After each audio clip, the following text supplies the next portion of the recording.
Hello, my name is Rebecca Chung. I am the Director of 21 CSLA State Center.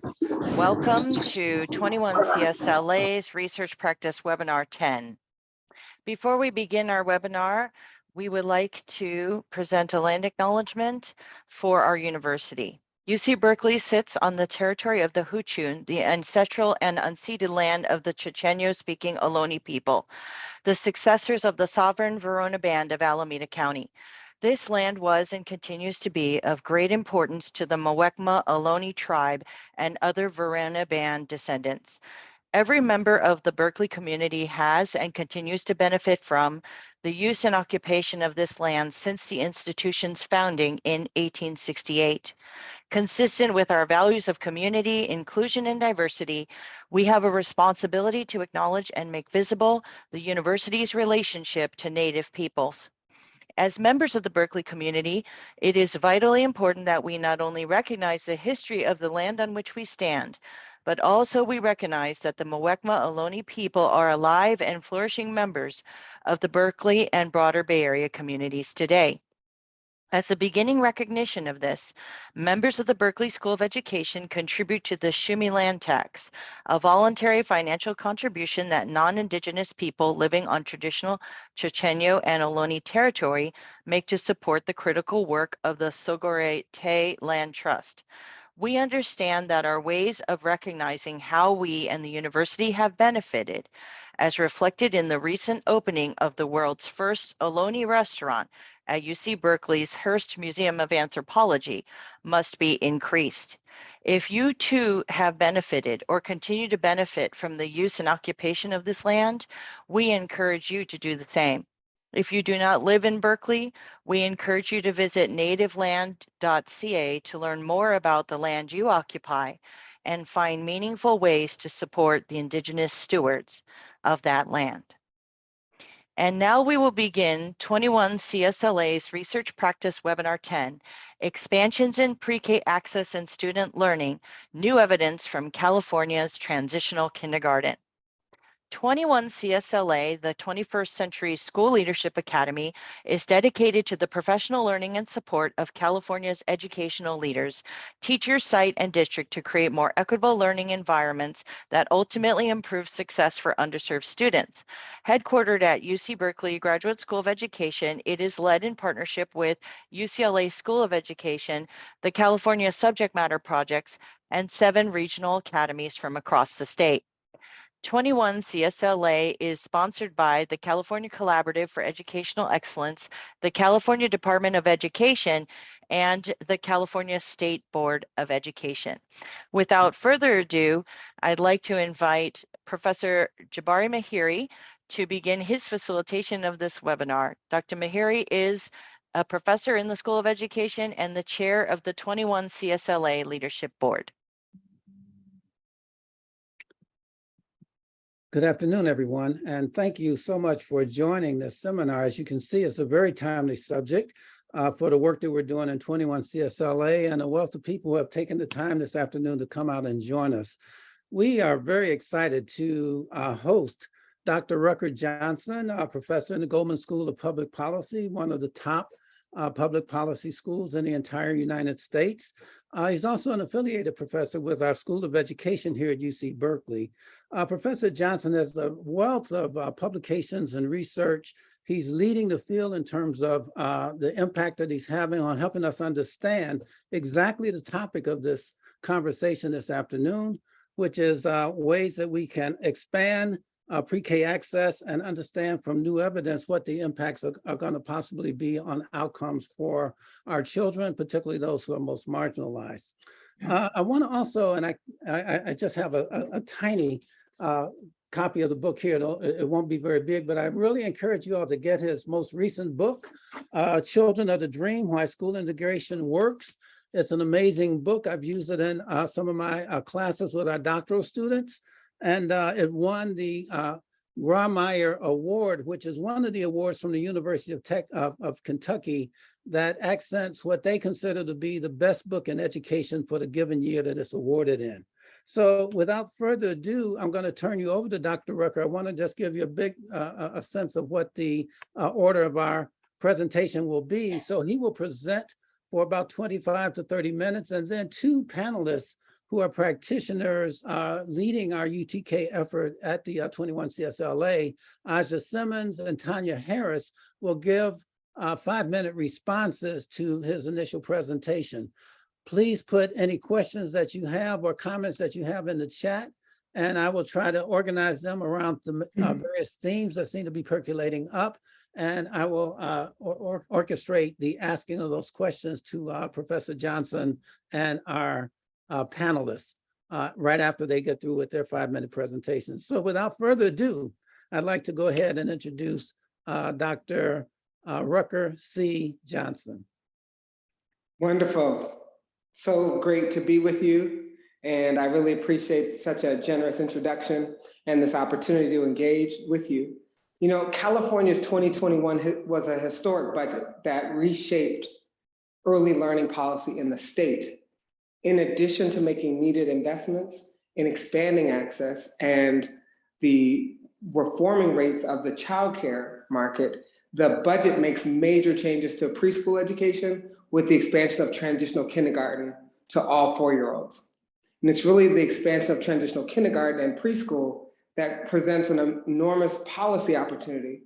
And as districts begin to implement this new grade level, they'll need support from the state, from researchers, and school leaders and practitioners to support effective implementation. And so the objective of this webinar is precisely that, for us to share what we've learned from the experiences of the first several cohorts of transitional kindergarten, who are now in 3rd through 5th grades, that provide valuable insights about the historic expansion of preschool and transitional kindergarten in California, and to help encourage the development of policy relevant research that supports access to high quality early learning opportunities. And here, just highlighting our recent work as an example. Now, just to provide some context, I'm gonna, for a moment, share my screen, 1 second.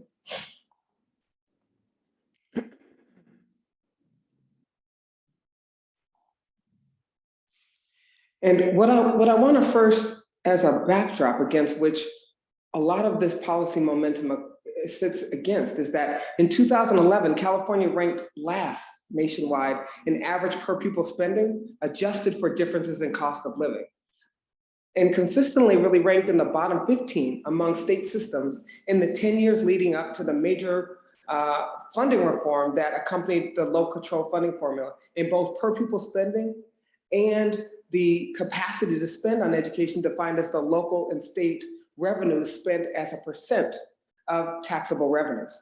And so it's really both the fact that in the year immediately preceding LCFF passage, NAEP data revealed California had among the largest socioeconomic achievement gaps in the nation. And 2013 was a very momentous year, both in the passage of LCFF to counteract the school budget shortfalls, partially a result of the Great Recession and home foreclosures, but also that it then brought into view the introduction of transitional kindergarten for children that were turning 5 late in the year.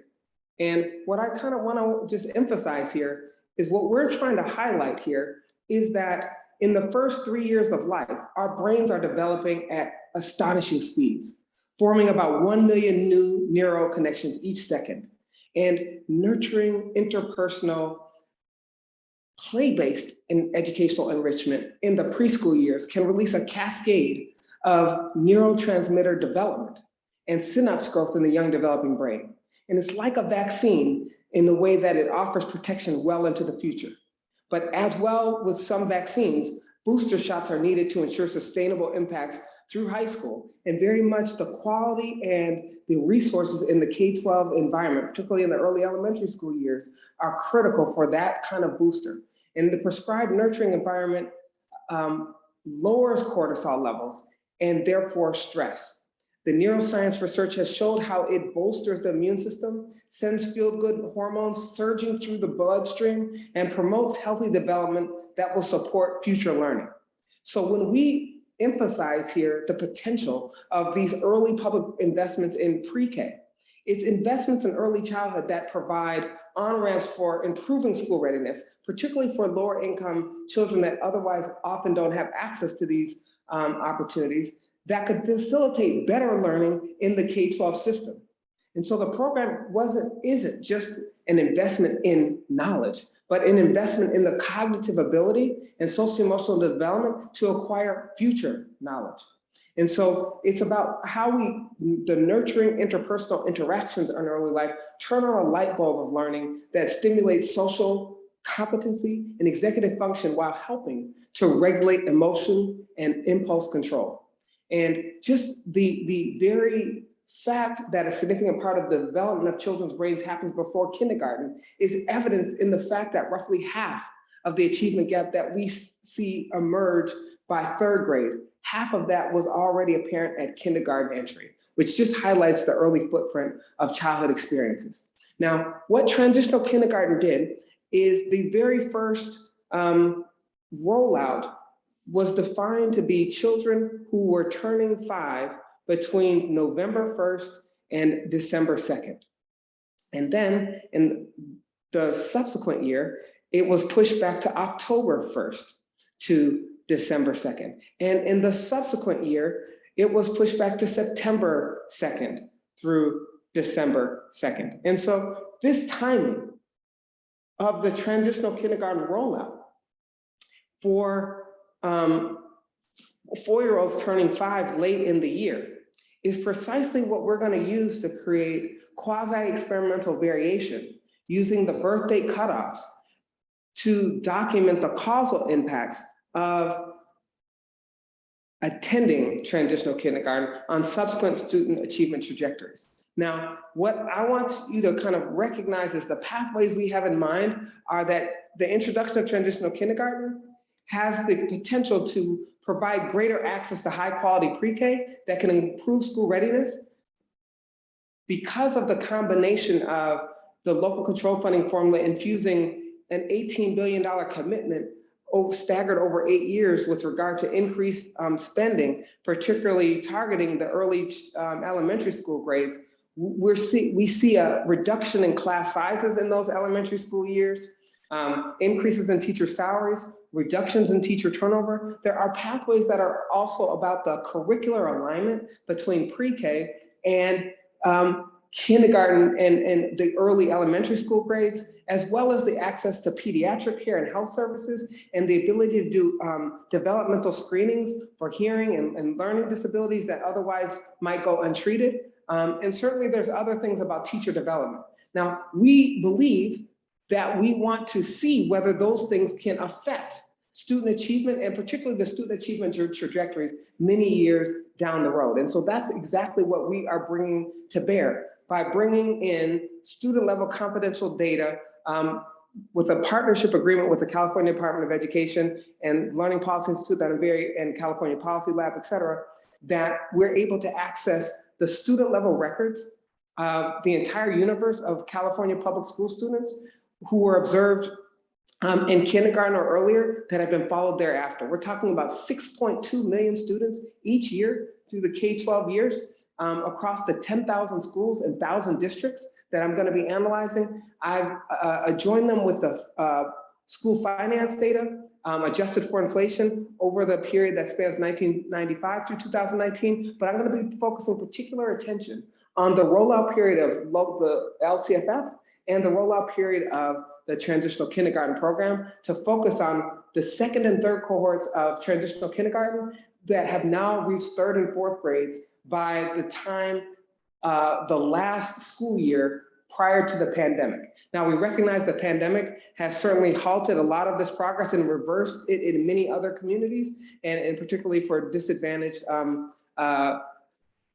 for a whole host of reasons that we'll come to later. But what I want to focus on is the gains that actually were occurring in the leading years, 7 years following these monumental policy changes. So just to preview the main results I'm going to highlight, we find synergistic effects of transitional kindergarten and K-4 school spending on boosting student achievement with large positive transitional kindergarten impacts for low-income children on their 3rd and 4th grade reading and math achievement, we see relatively small and insignificant TK attendance effects for non-poor children on average, which is likely due to the greater access to high-quality private pre-K access that they had in their counterfactual care setting, meaning in the absence of these policies, they typically had access to those, okay? Now we find positive effects of funding and the kindergarten ELS for English language learner students. And a big part of this is strengthened because of the positive significant effects of LCFF that induced increases in per pupil spending that led to improvements for every grade, every subject, and every school that experienced this new infusement of funds. And so we see these impacts both increase with the number of school age years of exposure and with the amount of LCFF funding that led to significant narrowing of achievement gaps. So what I want to just highlight is why we can be confident in terms of the research design that is leveraged to produce compelling causal effects of these programs. First, we're able to account for school and district fixed effects so that we're able to compare children from the same schools before and after these policies, before and after the infusement of these funds. We're able to account for whether it's a charter school or traditional public school and the kindergarten cohort in which they actually entered. And we're able to analyze the students that were first observed in kindergarten or earlier and followed them forward into their 3rd and 4th grade years by controlling for the baseline student achievement that was prior to these policies in place. And so what I want you to see in this figure is just the staggered rollout of the actual per pupil spending funding formula and how it changed after the rollout of LCFF that's going to interact with the timing of transitional kindergarten. First, in 2012, that's the baseline. That's the last year before the LCFF. And you can see where the x-axis is the district proportion student disadvantage. And you can see there's no kink at 55%, but with the local control funding formula, they target additional resources to districts that had proportion of student disadvantage beyond 55%. And so you see, after this 7-year rollout, when it's fully funded by the 2018-19 school year, you see that significant increase in funding for each subsequent cohort, but particularly striking kink, increased infusement targeted toward more disadvantaged districts. So it's not based on district wealth, but rather district need as defined by the proportion of students that are low income, English language learners, homeless, or foster youth. Okay, and that rollout of that timing, this is just showing you the change across subsequent years for the early elementary school grades that are going to be the focus of this particular discussion. And what I just first want you to kind of appreciate, I'm skipping through this in the interest of time, is that what we're really highlighting is when you look at transitional kindergarten, in the first years of the program, if you were born and turned 5 between December 3rd and 31st, you had to wait an additional year to go to kindergarten and weren't eligible for transitional kindergarten. If you were born or your birth date was November 1st to December 2nd, you were for the first time eligible to attend transitional kindergarten. Now, what's interesting about on either side of the cutoff, where the cutoff is December 3rd, all of these cohorts are entering the same kindergarten cohort. I mean, all of these children on either side of the cutoff are entering kindergarten class. The only difference is those on the left, born just a few weeks earlier, are able to attend transitional kindergarten. What we're trying to document is when we look 5 years later, what do we see? 4 years later, what do we see about their academic achievement? This is the example for low-income children. You can see that the take-up rate, roughly 60% of children that were eligible actually attended transitional kindergarten. And we see similar rates for non-poor kids, okay? Now, what I want you to see is when we look at the 3rd and 4th grade student achievement, this is example for 3rd grade achievement. Now, notice on the right, they're not eligible for TK.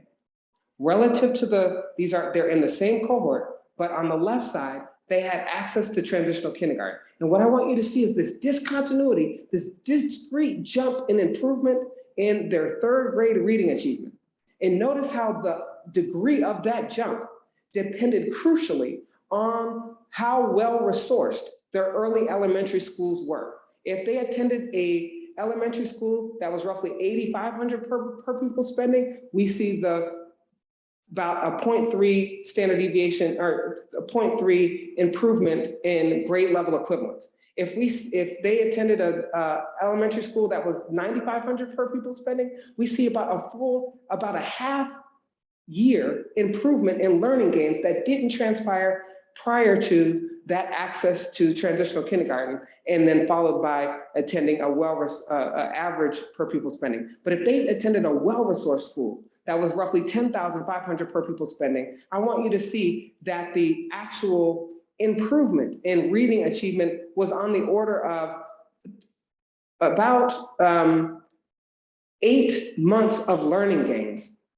over what would have happened had they not had access to transitional kindergarten. And we see these gains not only for reading achievement.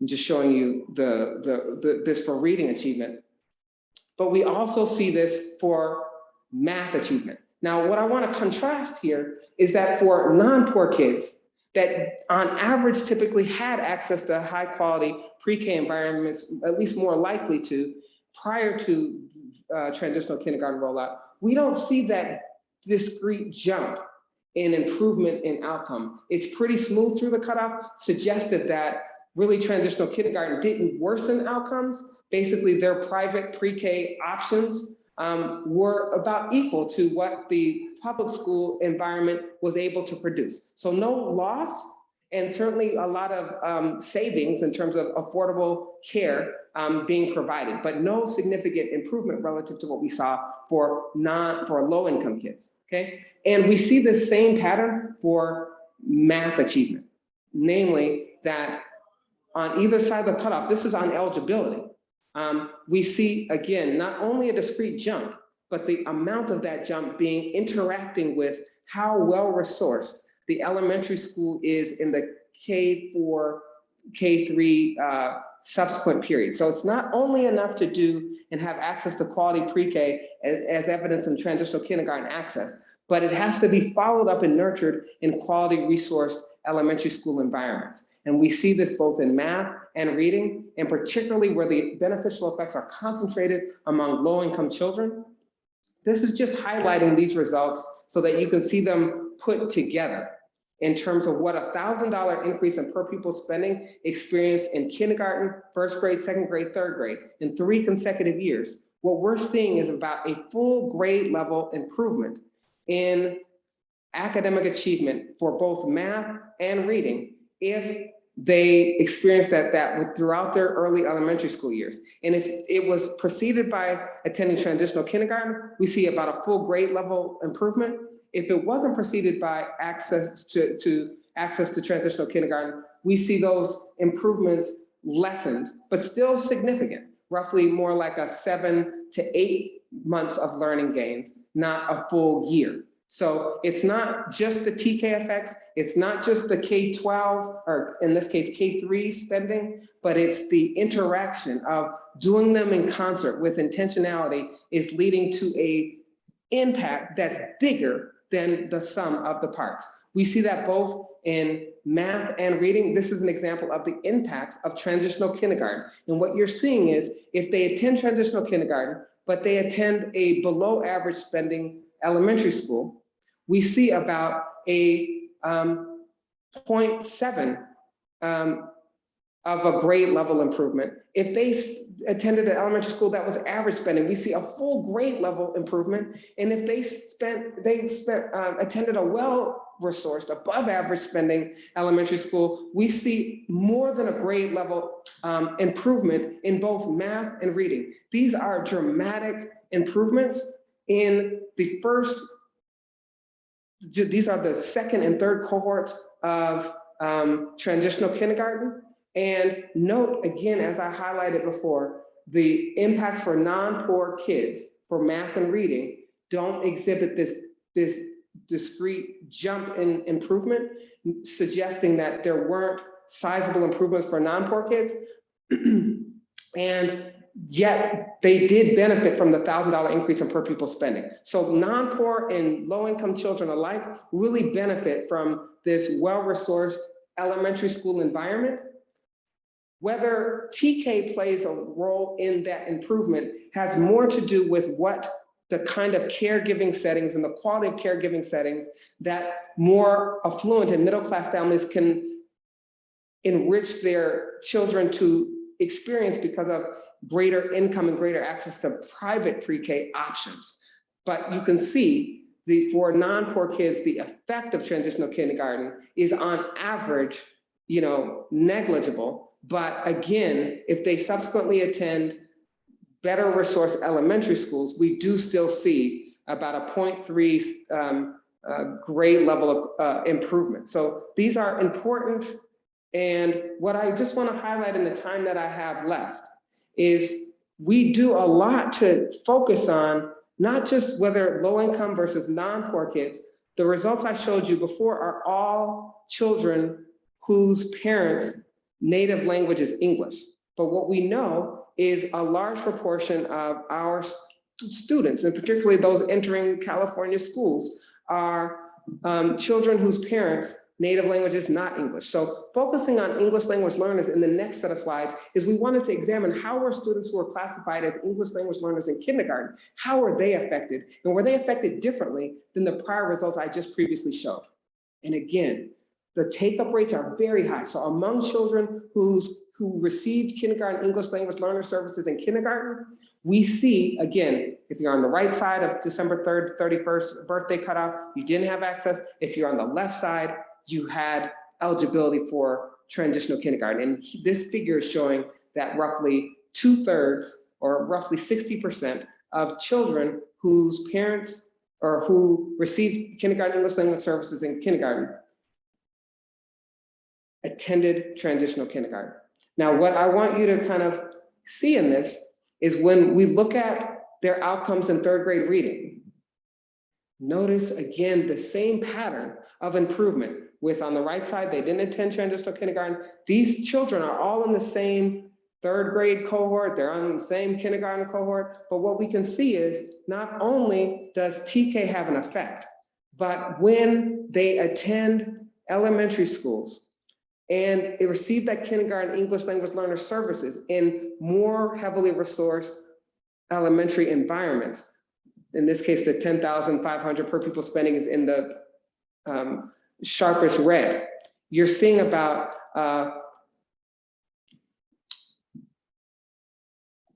2/3 to 3/4 of a grade level improvement. And that's not even taking into account that not all of the people eligible are attending. Okay, and so we're seeing not only impacts for some subsets of children, but we're seeing low-income children and English language learners benefit more than the average child. And that's very important to highlight. In both math and reading achievement, we see this relationship among kindergarten English language learner services. So again, I want to highlight that it's not enough to invest early without sustaining the investment. So here for English language learners, we see a $1,000 increase in per pupil spending led to experience in kindergarten, 1st grade, 2nd grade, 3rd grade, 3 consecutive years. When they experienced that, they had a full grade level higher 3rd grade achievement than prior cohorts from the same school had experienced prior to these investments in public education spending. And note that it's really being targeted toward the most disadvantaged districts, okay? Now, in the same way that the transitional kindergarten impacts do depend and hinge critically on how well resourced the early elementary school grades that we saw for children whose parents are native English speakers, we also see this same pattern for kindergarten English language learner students as well. So the main point I just want to highlight is in the first 7 years after LCFF, and in the first 2 cohorts of transitional kindergarten, or the 2nd and 3rd cohort of transitional kindergarten that have reached 3rd and 4th grades prior to the pandemic, we were seeing significant positive benefits of these programs on student learning outcomes that we have not seen in a generation in terms of positive policy impacts. And what we're trying to do is understand the pathways and which types of spending are most effective in boosting the student achievement so that we can replicate this success and also so that we can intervene in the aftermath of the pandemic.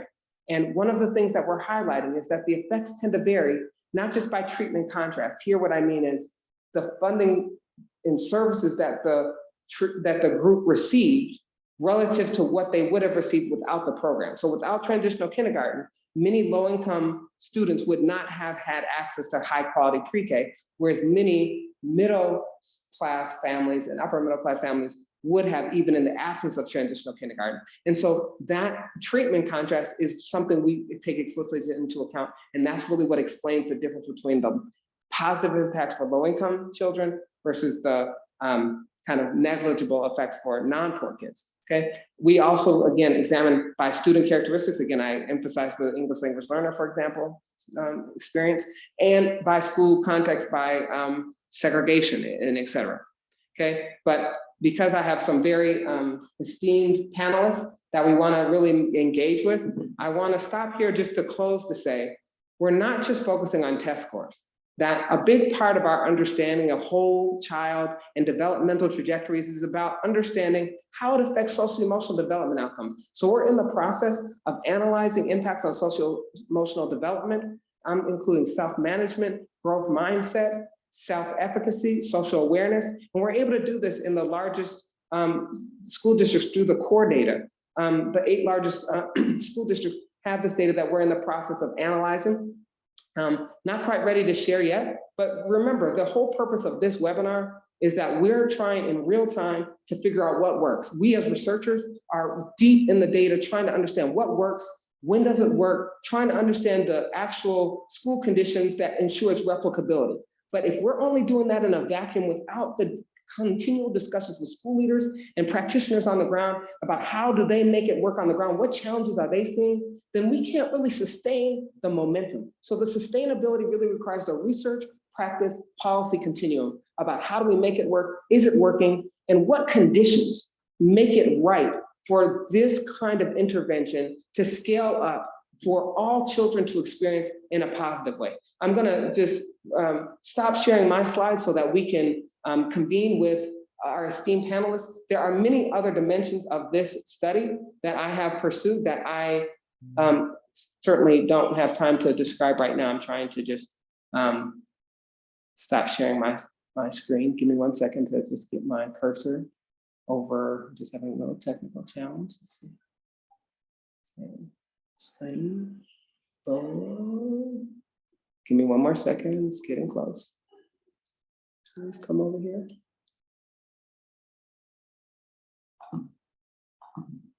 Okay.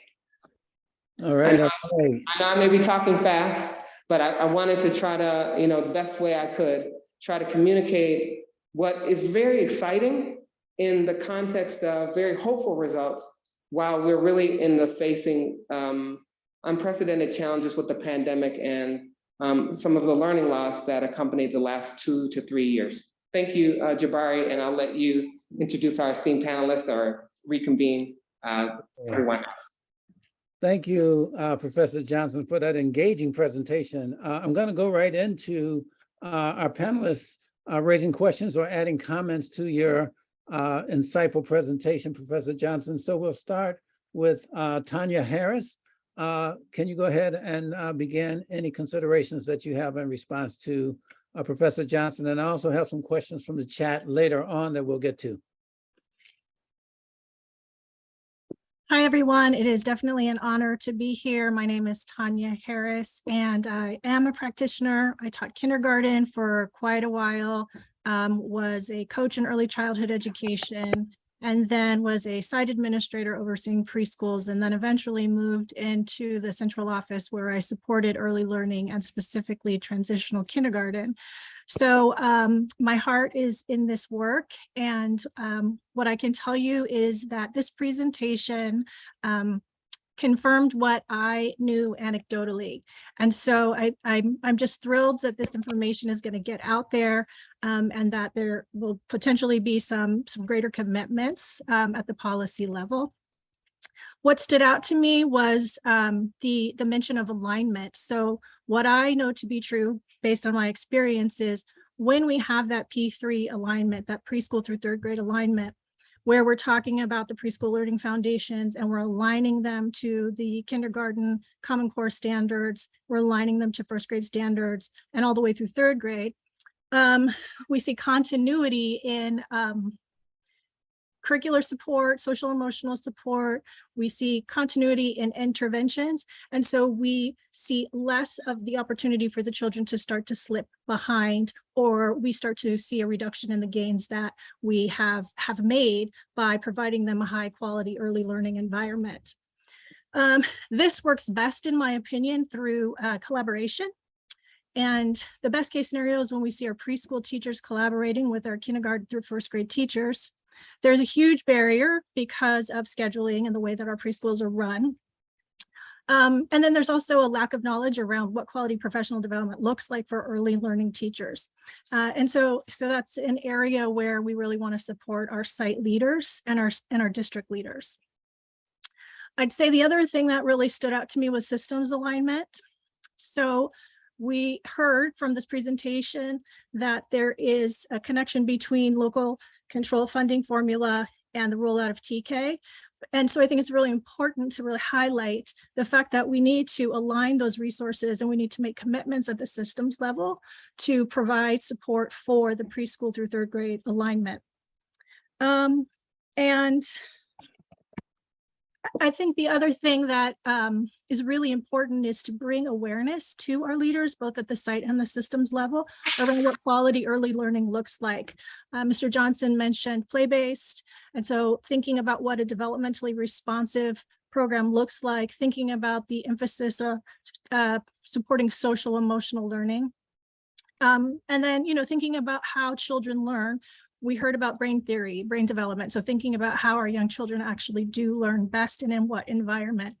And the last thing that I'll mention when talking about alignment is thinking about how we're bringing families into this. So what I know from my work is that when we support families through this transition, when we have a way of sharing data from our preschool programs to our kindergarten programs, when we support parents in navigating the K-5 educational system, we see greater gains. And so we need to really look at our partnerships with our Head Starts, with our state PreKs, and with our community-based preschools. Again, I'm just really excited that this presentation reaffirmed and confirmed what I know from working in this field for quite some time. Thank you. Thank you. And can we move on to our other panelist, Aja Simmons, with your comments or responses? Thank you, Dr. Mahiri. Let me just say how exciting and hopeful this research is for me as an equity strategy. Every slide just resonated in my body around, closing some of those gaps and this expansion of TK as a real equity strategy in and of itself. And as I, started to think about why is TK having such a strong impact on students, it led my mind to, well, what's happening in a high quality TK? What kind of experiences are children having in a high quality TK? And I think about the ways that kids are able to explore that environment, the freedom that they have, the way that they're able to interact with one another, to interact with guided activities, to play, to discover, to create, right? And how that builds social and emotional development. And from there, I started thinking about, well, what's going to happen when these TKs are introduced to the K-12 system? And how do we, as we expand this access, how are we supporting the expansion of capacity, the building of bridges, the understanding of all of the assets that are already held in the early learning space, and bringing that fully integrated into our new schools with these TK classrooms, and the role of 21 CSLA to really support leaders to do that, to engage in that inquiry. What is happening in these high quality TK classrooms? What does the instruction look like? And how are we going to bring that into our K-12 system with full integration. What are the comments we're making? What are we looking for? How are we pushing ourselves in the arena of professional development? How are we shifting some of our thinking? I know as an instructional coach doing rounds with instructional leaders in some early implementing sites, in the upper level of elementary school, we often are asking teachers, what was your learning objective? What were the outcomes? What was I supposed to see? What were students supposed to do? And it's very teacher directed, kind of teacher predicted. And we spend a lot of time with teachers planning from that lens. But in the early learning environment, a quality teacher is actually watching what the kids are doing, watching how they're learning, watching them explore and building curriculum in the other direction. So I started thinking about how do we as leaders of this work really support principals and site leaders and systems leaders to build that bridge where we're not limiting that kind of learning to just TK, and we're not pushing down our upper elementary school ways of being in the system onto those early learning environments. So I'm really curious to see how this research continues to develop as we expand the impact, which is causing us to have to expand our capacity and expand the capacity of our sites and our leaders. Thank you so much, Aja, and also Tanya, for these insightful comments. Part of our consideration with the condensation of the time frame of our webinar is that, and I've heard Dr. Johnson roll out more of this research in other venues, and he's had to compress it. So you all have asked some amazing questions, and I'm going to select a few that will allow him essentially to get back into more of the data and insights that he has from his research, which again, as we said, was necessarily compressed to be a part of the 1-hour seminar. Professor Johnson, I'd like to start with a question that is probably a clarification question, and it's, are you exploring PK access, TK access, or increased dollar impact on students, or multiple variables at the same time? Okay, so let me first say that I thought Tanya and Aja's comments were just spot on. They're both practitioner lens as well as understanding the ways in which these things can be scalable requires investing in the teacher professional development that is suitable and for the early learning grade level environment. I mean, in other words, there are sensitive critical periods of learning, but it's not just that what you do as 5th grade just translates to what you would do in a developmentally appropriate age. And so there is developmental aspects of ensuring that the workforce development in these grades doesn't just crowd out Head Start or some of our other high quality public providers of pre-K that's high quality, but ensures a growth in the actual training of high quality teachers across the board so that we have a systems orientation. This pertains to the question though, because what we're really after with our data partnership with the CDE is to connect not just what happens at TK and K-12, which I've shown you the interactions between TK and K-12. We're also trying to explore the impacts of the California State Pre-K program and how it interacts with TK. In other words, we find what happens after TK affects the effectiveness of TK itself. And similarly, we believe, and we're exploring the extent to which what happens before TK affects how well TK actually succeeds in developing children's growth. So we're looking at the on-ramps that happen before TK by looking at the entire pre-K system so that we can look at how Head Start, how childcare subsidies, how TK provision, and how they all fit within the entire ecosystem. What I've documented here is just the way that TK and what happens after TK affects that development. And we are looking at all of those factors simultaneously so that we can ensure we're isolating the effect of each of these programs individually, and then what their synergistic effect is. So that's about the best way I can describe it right now, but we'll be releasing the study so that you can see it in detail in the weeks ahead. There's a way that the next question may pick up on that issue that you just raised, and it's, was the impact even more significant? Oh, wait a minute, let's see. Yes, was the impact even more significant in later cohorts compared to the earlier cohorts of students who had the opportunity to attend TK? So the reason we can't really speak to that yet is because we had to stop our analysis period with the onset of COVID. Obviously, that disrupted not just my research agenda, that's the least of which it disrupted, but it really disrupted the entire learning trajectory and arc that those students were on. The funding and the achievement gains were disproportionately in some of the most disadvantaged district and student backgrounds. And those were the very students and districts that also experienced the heaviest burden of the school closings, of the digital divide, of the various aspects that did lead to learning loss. So we can't speak to that yet, but I still think there are very many lessons to be learned about how we target resources to get us back on that growth track and that achievement track that has demonstrated that it's possible and that we were doing it. I think sometimes in real time, we don't realize the gains that are happening. And so we're trying to speed up the timing between which research can be completed and evidence can be shared and policy and practitioner action can spur greater evidence-based progressions. So thanks. So Professor Johnson, your work definitely indicates increases in academic gains and learning gains. This question picks up a little bit on what Aja began talking about in terms of social emotional learning skills.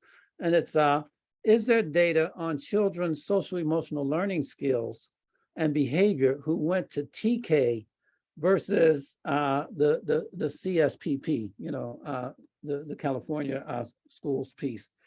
And this person is asking because their belief is that most TK classes are taught as mini kindergartens and are not necessarily developmentally appropriate. And the argument there is they're interfering perhaps with the development of SES skills, i.e. becoming more confident, self-regulated learners. That could be the case. We're open to follow the data where it leads. We understand that hypothesis. We certainly share that's possible, plausible, but I was highlighting that that's what we are pursuing.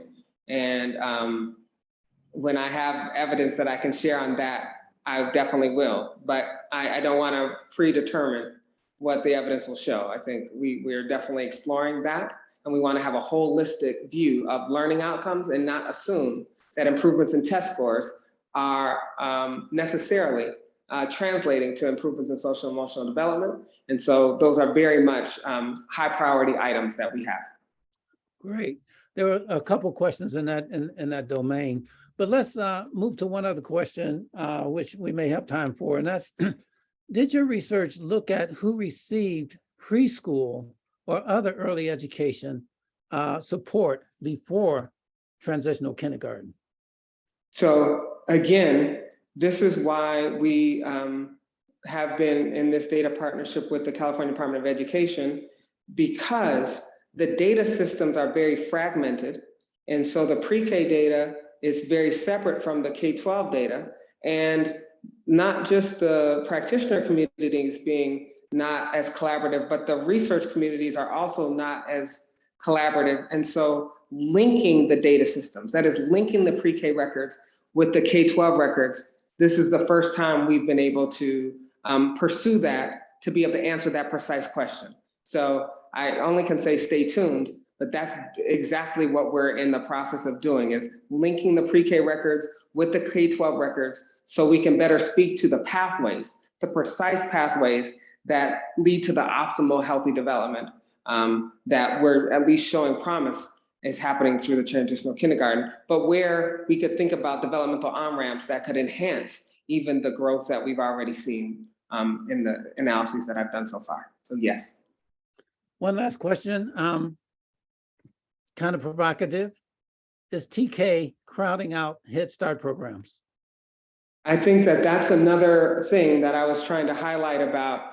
I'm concerned about the teacher workforce part, that if we're not investing in teacher salaries, teacher professional development for this particular critically developmental period, the purpose is not to crowd out other high quality publicly provided programs, but rather to augment, meaning supplement, not supplant. It's very critical that we do that in a way that facilitates greater access, not just substituting and kind of just changing musical chairs, what services are being rendered by whom. Rather, we want to expand access across the board. So we're pursuing that question as well. That's part of the bridging the pre-K records with the K-12, is that we need the pre-K provider level data, not just via TK, but via Head Start, via the California State Pre-K program participation. And so we're examining that. Yes. So I guess what your questions are highlighting, if folks on CDE are also in tune, is they then know, they've heard me pressing on the need for this data to answer those precise questions. So you're in our head, and hopefully you'll see in our hands and in our doing us pursuing those with credible answers. I'm so glad we recorded this webinar, because we have to actually return to it, because the presentation is very comprehensive, and to take another look at those charts. Is there anything you want to say in closing after both the presentation and our practitioner comments and some of the questions that came to the forefront? We have a couple minutes left. I would want to invite Aja and Tanya to maybe share their closing comments, and I certainly will add mine. Sounds good. Who would like to start? Aja? The 1 minute elevator comment. Since you called my name. My closing comment is just one of great hope and promise. I'm excited to be doing this equity work in 21 CSLA by bringing leaders together from across the state, because equity is bigger than just our local school site or our local district. Equity is about a statewide system inside of a nation. So it's a great opportunity to bring leaders together to grapple with this question. Thank you. Tanya? I again just want to appreciate the time that you spent doing this research, the fact that you thought it was important enough to do the research. This again is, as Aja said, such an important equity issue. As a teacher in kindergarten, I saw firsthand the difference between the children that went to went to preschool and the children that didn't, and the children that went to quality preschool and the children that didn't go to quality preschool.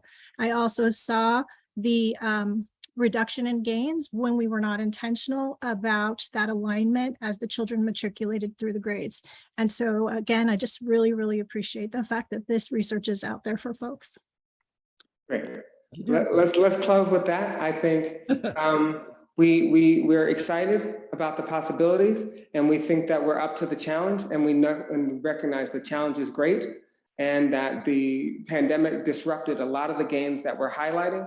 But again, there's a roadmap to get back on course, and the commitment from the state has not waned. Rather, the historic budget has, again, is in alignment with this trajectory to advance educational opportunity, which then leads to greater student achievement for children from all backgrounds. That is the hope, and we are on that path, I believe. Thank you so much for your time, and I hope to be able to report more in the future on very much of the questions that came out in the audience. Thank you so much.